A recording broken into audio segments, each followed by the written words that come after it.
Okay, so this is our engine bay, and as you know, we have a problem with milky oil, which is an indicator of water in the oil. We've also concluded, or actually identified, the water as salt water. So it's salt water, which is bad and good. It's bad because it's bad for the engine, but it's good because it does not involve the freshwater cooling system, which can be quite complicated. So we don't need to look at that anymore. And we have actually found the smoking gun, and let me explain, because water enters here. This is salt water. This is supposed to be used for cooling the engine and going into the heat exchanger. So this salt water will not be in direct contact with the engine itself. It'll only be used in the heat exchanger to cool the fresh water in there, which then in turn cools the engine. There is an exception to that, though, which is the oil cooler, because the oil cooler is also, can't see that from here, it's on the right side of the engine there below. The oil cooler is also cooled by salt water. But we had that pulled off, and we checked that very thoroughly at 2 bars pressure, and I don't think there's anything wrong with that. So the water comes in here, goes up, and then it flows down again. So this is a filter just to filter out any seaweed or whatever. It's closed, so you can't, there's a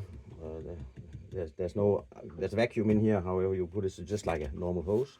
But you can open it and filter out the seaweed if there's any.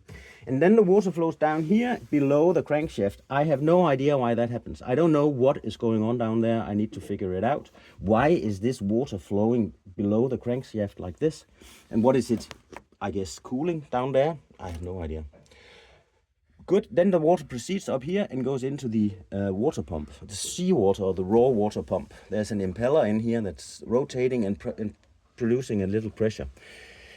And the water is actually supposed to just go in over here, and you could ask, why doesn't it just flow over there? And you could do that. If you just connected these two, the engine would run just fine and it'll be great. Until you turn off the engine, because then, since the engine is below the seawater level, then water may continue to flow, and there may occur some kind of siphon effect here, so the water would just continue flowing even though you turn off the engine. And that would be bad, because since the water is below the water level, it might get flooded through the exhaust system. So there's this piping system or hosing system up here going up to this one up here. It's actually just connecting them. And this is as an anti-siphon valve. So this is closed when there's a little pressure in these hoses, as there are when the engine is running. Then there's a small valve up here that closes, so nothing happens. The water just continues flowing. And then when you shut off the engine, the pressure disappears. And then there's a valve that opens and allows air to go into this system, because this allows to drain all the pipes so that the water can flow back out. And notice our problem here. Where is it now? There's water in this one, right? I clearly see it.